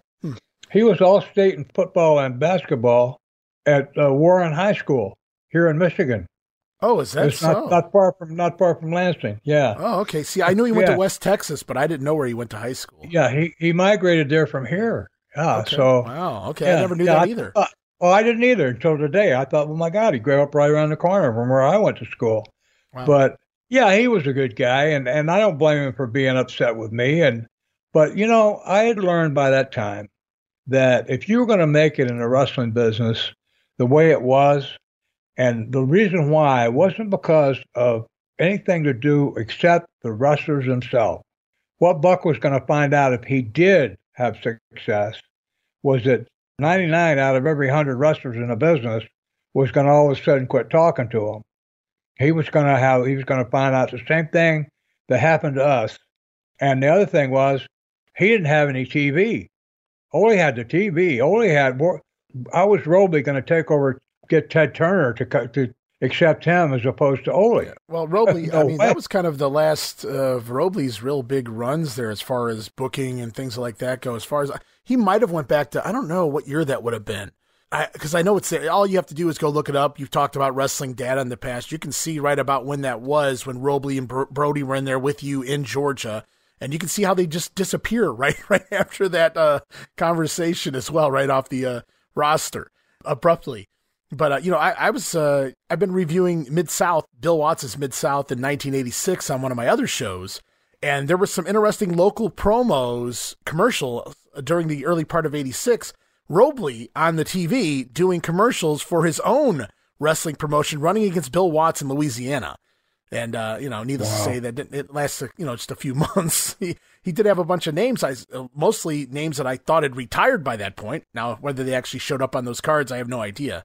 But yeah, so Robley was trying to make ends meet, all the way to the end. I know he does some of the underneath Georgia territories, or indies, if you will, in the late 80s and whatever. But Robley tried to hang around for as long as he could. But I know a lot of people, and you've told me that story off air, not the whole thing with Brody, but the Buck Robley part off air before. And I was going to try to save that until after we got through Knoxville. That way we didn't hear a bunch of people calling you a hypocrite and blah, blah, blah, blah, blah, because you turn around and tell on somebody. But I get what you're saying. The situation was completely different. Nobody was questioning Ole being a payoff guy. He was paying people, I guess, what they were worth. And your situations with Shire was, first of all, he sounds like he was an asshole, which I think that's like the common denominator across the board. Even people that have defended him, they're like, yeah, Roy Shire was an asshole, but I disagree that he didn't pay well. So, everybody agrees that Shire was a pretty nasty individual. And then, of course, you had, extra issues along with that, especially working at his booker. And then Fuller, we'll get into it later, but long story short, you felt he was, taking advantage of you guys there financially as well. Here, that's not so much the issue. It's just Buck Robley deciding that, hey, why don't we go into business here? Let's try to run Ole out and we'll do this thing. Well, you bring up some good points that, if your way to work for Roy Shire is that you make good money, even if you make good money, you have to let him humiliate you by calling you a stupid SOB in front of everybody, or even just by, even just with you and him. You have to put up with that in order to make money. My God, how could you live with yourself? Right. It's just, to me, it's not having false pride or anything, but you're going out and making this guy's money, a lot more money than you're making, and he's going to call you a stupid SOB because you messed up at one move. It didn't kill the match. You still had a good match. You got the finish done, and, the house was still draw and all that. So, yeah, and another one, if you're talking to a promoter who is stealing money from you, and you tell him about it, and he doesn't offer, even try to offer to make it good or to even negotiate with you in any way, shape, or form, but turn his back where he won't look in the eye and just deny it, and you do that twice, and they do the same thing, you just go ahead and keep taking it? No, that's the person that I wouldn't want to be like, and I wouldn't. You couldn't respect yourself, and I certainly wouldn't respect anybody else that would do that. I'd say your loyalty with Ole also paid off. I mean, you worked there with him for several years there. Crockett, finally takes over. You're not there a whole lot longer after that, but then turn around and Ole gets the book there in 1990, and he comes calling. Did you go to Ole, or did Ole come to you? Hey, Bob, I could use your help. How did that work out that you became an agent for WCW? Ole didn't get the book. Ole owned the company. You're talking about Georgia Championship Wrestling. Yeah, Georgia Championship Wrestling. Yeah, that's when he hired me. He owned it. I mean, he had a controlling interest in the stock. He had like 15 points on himself. He had the Briscos had 10 or 15 points. Paul Jones had some, and the way that Vince McMahon got the Briscos sold their stock to McMahon, and that's how Ole lost the company. But the time Ole called me and offered me a job, he owned the company. He was the owner and the booker.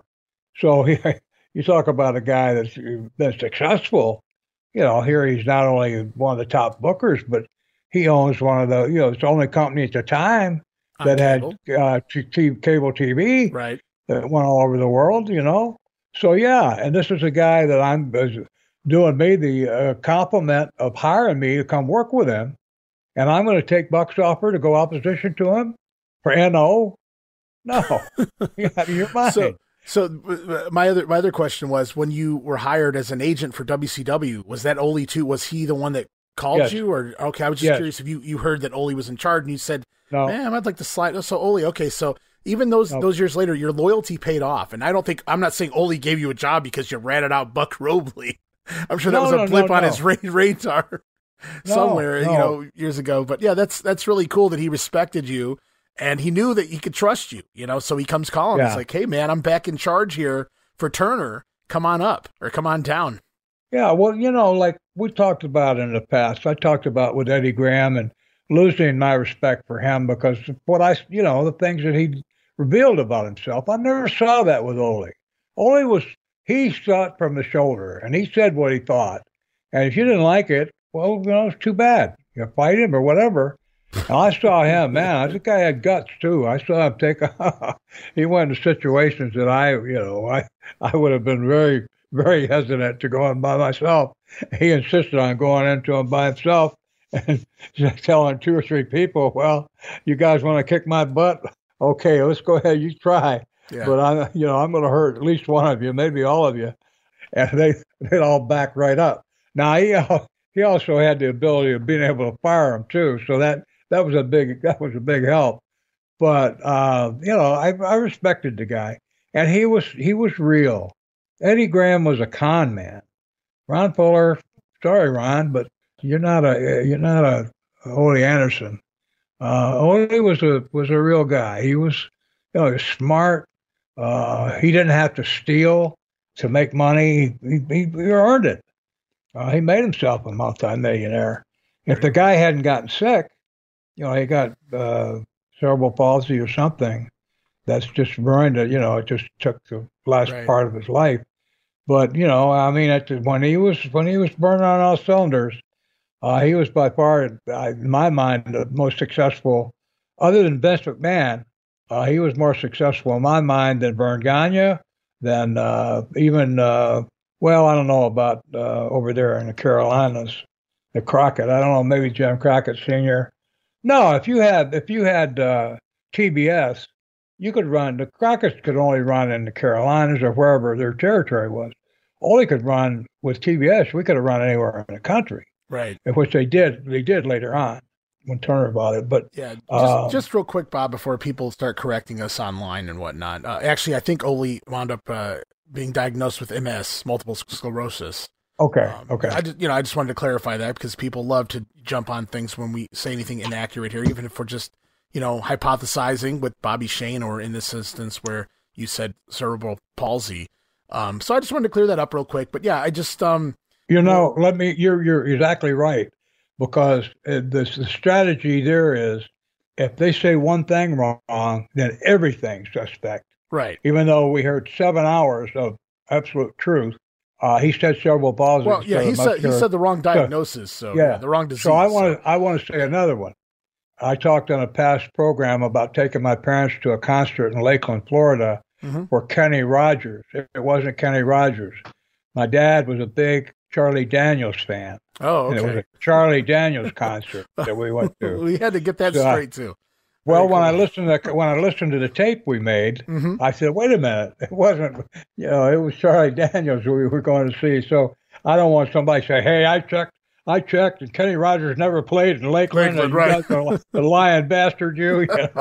So, yeah. Oh man, I'm with you, my friend, because the naysayers and the doubters, they're looking for some way. And don't get me wrong, if you're listening and you hate my guts, well.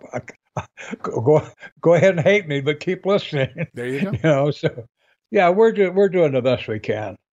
Well, I think that'll do it here this week. We talked about quite a few names, and I guess since we touched on so many, in fact, all of the names that were involved in that plane crash back in '75, Buddy Colt, Bobby Shane, Gary Hart, and of course Austin Idol, maybe next time around, part of the episode anyway, maybe we'll touch on your firsthand experience being involved, not in the plane crash, but the fallout, and you actually having to go down there and help these guys out of the ocean.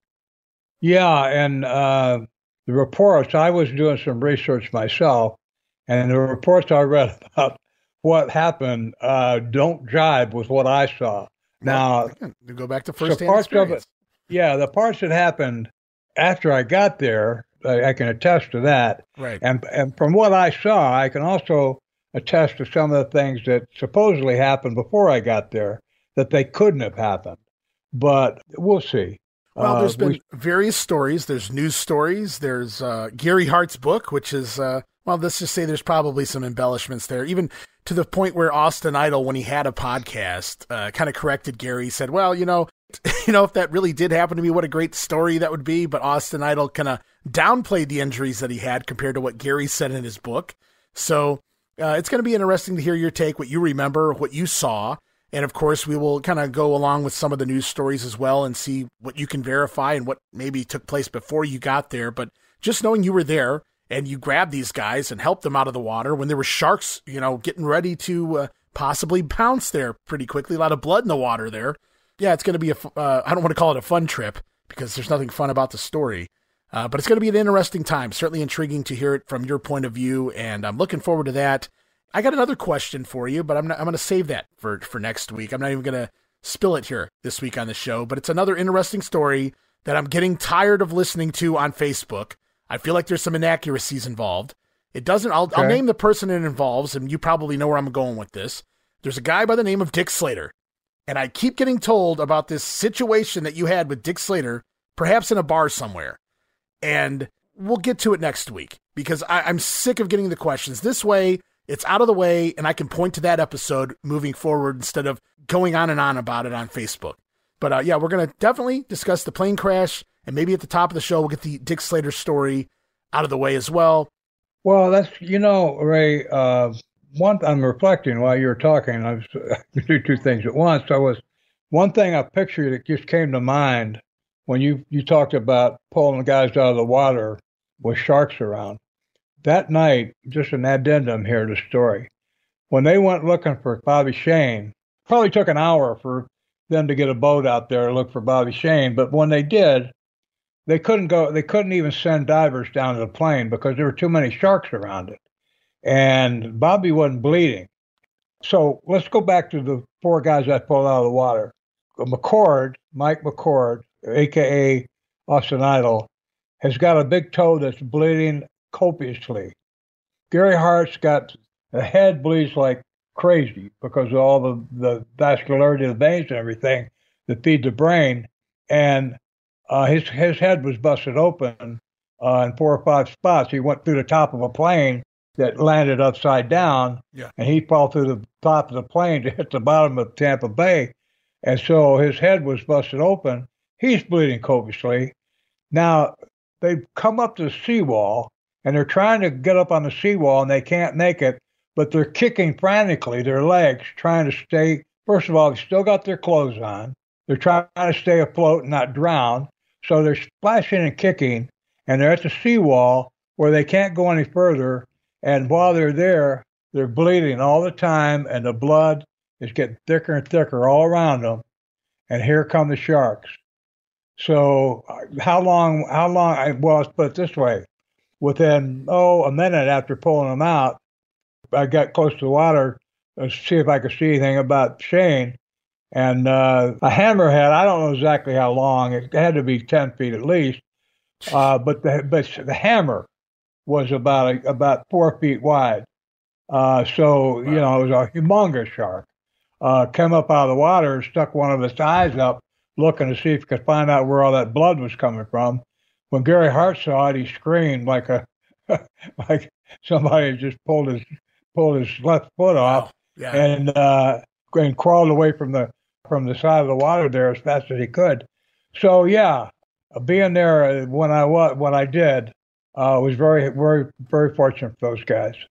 Well, that's a great way to wrap it up this week. Just a little taste of the story that's coming next time around, guys. I'm looking forward to hearing your version, Bob, and just everything you recall from that day. And in the meantime, I'm going to go back. I'm going to read that part of Gary Hart's book again. I'm going to go try to find Austin Idol's podcast again. I'm going to try to take every side I can so I know what I'm walking into here, because I've read about the story. I'm very familiar with the story. But, it's been a while, so I'm going to refresh myself in the meantime. But, just an amazing vision that you just gave us right there of seeing all of this going on and being a part of it. Luckily, on the better side of it. But, we'll get into it completely and all the way next time here on the show. Bob, thank you so much for running through all of these names here this week. It's kind of took a week off as far as following your career, and we just wanted to touch base on some of the different names you traveled and the roads and came in contact with. We even wound up in Australia and Hong Kong. I didn't even expect to do that, so that was awesome. I love it. Great stories there. Last week we were talking about Japan, but we wound up in Georgia there for a little bit, which was really cool as well. So, and South Korea. So you never know where we're going on here, and I love it, and I'm here for it, and I can't wait till next week to see where we go next. Well, I agree. I like it too. I mean, we're in the future, we've got all kinds of places to go and interesting stories, and hopefully funny stories, that we can laugh at sometimes at my own folly and all that, but also interesting and historically relevant to the era I was, we made our living doing that, and all the guys that beat up and down the road all those times deserve to be remembered. So I'm glad to be able to help do that. Well, that'll do it here this week, guys. So Bob, I want to thank you again, and we will be back soon. Thank you, Bob. Thank you, Ray. All right, guys, that's going to wrap it up here this week. I want to thank you once again, Bob, for another fun week here on the show. And just a reminder, you guys can go over to Facebook right now, facebook.com/PoorBobRoop. Friend him today. You can also find me, Ray Russell, over at X, formerly Twitter, at Wrestling Grenade. That's at RASSLIN Grenade. Also, follow and like me, facebook.com/Wrestling Grenade, as we'll be back soon with more fun and intriguing stories here on the Wrestling Stoop with the legend himself, Bob Roop.